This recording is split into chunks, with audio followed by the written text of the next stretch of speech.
إن الحمد لله نحمده ونستعينه ونستغفره ونعوذ بالله من شرور أنفسنا وسيئات أعمالنا من يهده الله فلا مضل له ومن يضلل فلا هادي له وأشهد أن لا إله إلا الله وحده لا شريك له وأشهد أن محمدا عبده ورسوله اللهم صل وسلم على نبينا محمد وعلى آله وصحبه وتابعين وتابعيهم بإحسان إلى يوم الدين وبعد.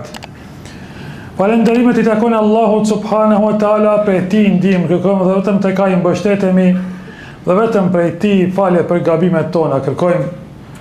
Atë që udhëzon Allahu, askush nuk ka mundësi ta devijojë, dhe atë që lën Allahu në devijim në humbje, askush nuk ka mundësi ta udhëzojë pas tij. Si dhe salat e selamet ja dërgojmë pejgamberit ton Muhammedit alayhi salatu wassalam, familjes së tij të ndershme dhe shokëve të tij besnik të mimbar, besimtarët të cilët e pasojnë në rrugën e pejgamberit Muhammed deri në ditën e gjykimit.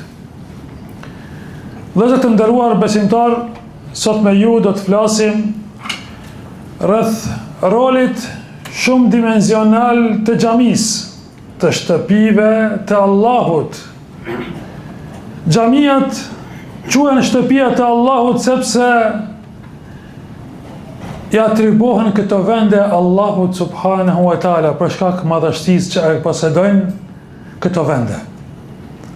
Xhamiave Allahu azza wa jalla I ka dhënë një vlerë të posaçme, si dhe pejgamberi Muhammed sallallahu alaihi wasallam. Për dhuntive më të mëdha të këtij ummeti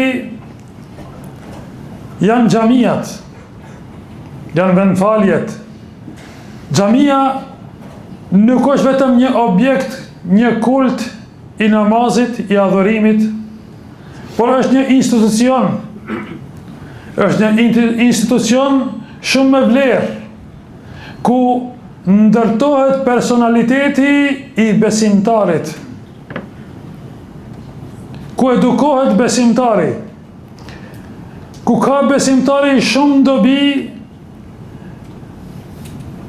ato që I sheh dhe ato që I përjeton dhe I ndjen nuk ka mundësi që t'i përshkruajmë me fjalë. Andaj, dobia e xhamisë është shumë funksionale dhe shumë dimensionale. Vëllezër nderuam, Allahu subhanahu wa taala thot në Kur'an: "Innama ya'muru masajid Allahi man amana billahi wal yawmil akhir wa aqama as-salata wa ata az-zakah wa lam yakhsha illa Allah." Me të vërtet, xhamiat I mirëmbajnë dhe I ndërtojnë ata të cilët I kanë besuar Allahut, për janë besimtar.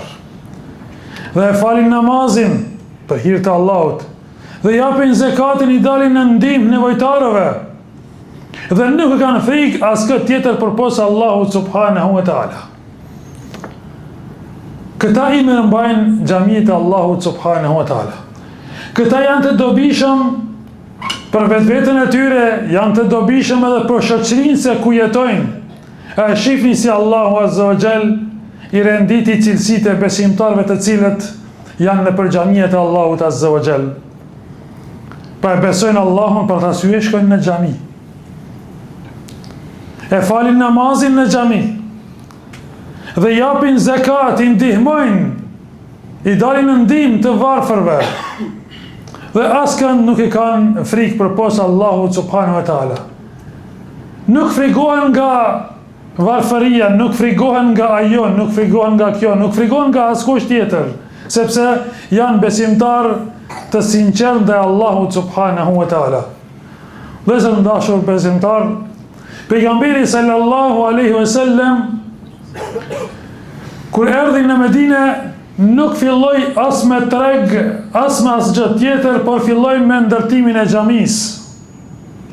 Me ndërtimin e institucionit ku do të edukohen ai popull dhe do të edukohen brezat të cilët do të vinë pas tyre. Dhe thot Allahu azza wa jall: "La masjidun usisa lit taqwa min awwal yawmin ahaqqu an taquma fi." Një xhami e themeluar mbi devotshmëri që nga dita e parë është më e denjë që të qëndrosh në të. Dhe zë dashur besimtar. Pra, xhamia, funksioni i xhamis e para është adhurimi Allahut subhanahu wa taala. Njeriu në xhami mësohet dhe edukohet që të adhuroj vetëm një Allah, që të bëj sejdë vetëm një Zoti, që të kthehet ka kibla të madhroj vetëm Allahun subhanahu wa taala dhe asesi të përshkruaj shok në adhurim me Allahun subhanahu wa taala. Thot Allahu anna al-masajida lillah fala tad'u ma'a Allahi ahada. Xhamiat i takojnë vetëm Allahut azza wa jall.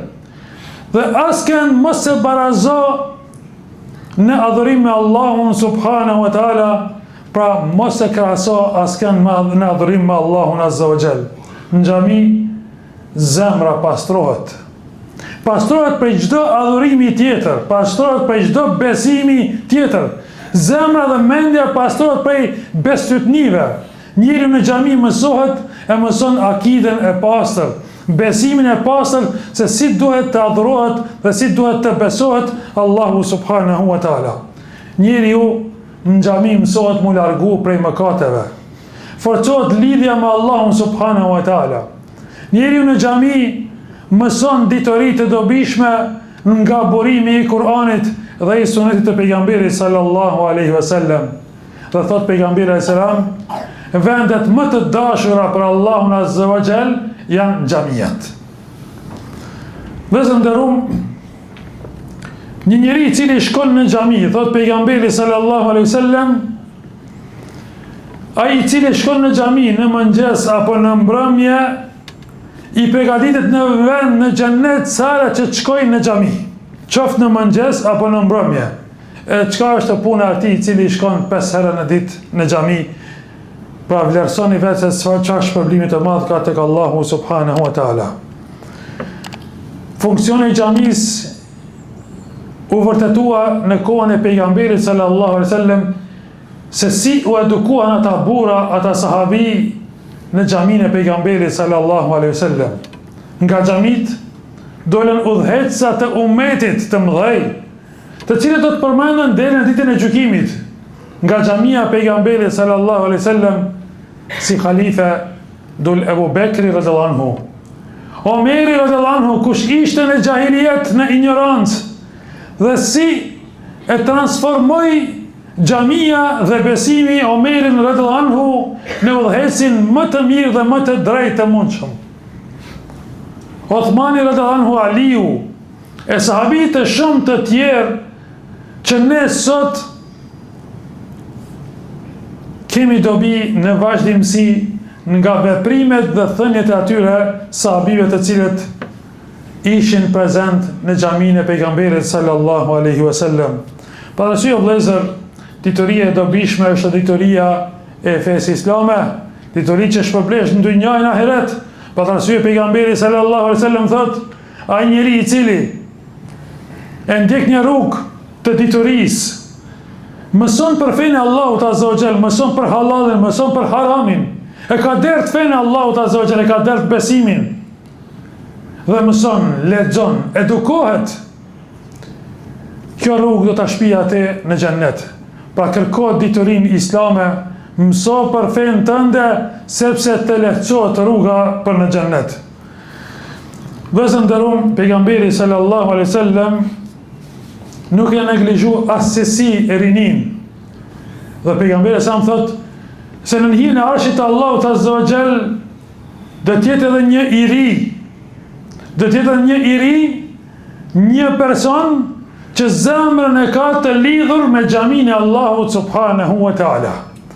Pra është zhvilluar ky i ri në Islam. E zhvillimi në Islam bëhet duke prezantuar në xhamit e Allahut subhanahu wa taala. Po ashtu vëllezër, xhamia e ka një funksion shumë të rëndësishëm për shoqërinë. Ajo është funksioni i vëllezërisë. Në xhami të gjithë jemi të barabartë. I pasuri me të varfërin qëndrojnë me një saf dhe afër njëri tjetrit. Në xhami nuk ka dallime as në pozita, as në preardhje, as gjë tjetër. Të gjithë jemi të barabartë para madhrisë Allahut subhanahu wa taala. Xhamit janë për të gjithë besimtarët, pa dallim. Allahu azza wa jalla thot: "Innamal mu'minuna ikhwa." Me të vërtet besimtarët janë vëllezër, dhe thot Allahu azza wa jalla: "Wa'tasimu bihablillahi jami'an wa la tafarraqu." Që të gjithë kapuni për litarin e Allahut azza wa jalla. Që të gjithë kapuni për fenë e Allahut, kapuni për Kur'anin e Allahut subhanahu wa taala dhe për sunetin e pejgamberit sallallahu alaihi wasallam. Litari i Allahut azza wa jalla është në tokë, Kur'ani dhe pejgamberi Muhammed sallallahu alaihi wasallam. Që të gjithë kapuni për këtë dhe mosu ndani, mosu përçani. Elusim Allahun subhanahu wa taala që të na udhëzojë në rrugën e drejtë, ndaj fal mëkatet e kulu qawli hadha wastaghfirullahi wa lakum.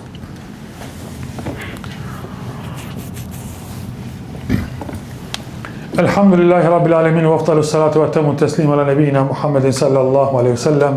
E falenderojmë Allahun azza wa jall, salat dhe selamet ja dërgojmë pejgamberit ton Muhammedit alaihi salatu wassalam.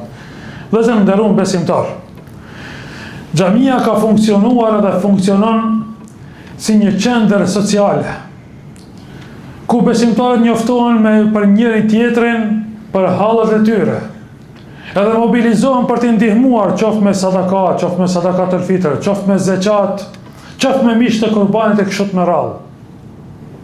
Pra, është një qendër ku ndihmohen njerëzit dhe Allahu na fton neve duke thënë: "Wa ta'awanu 'alal birri wat taqwa", dhe bashkëpunoni në të mirë dhe në devotshmëri.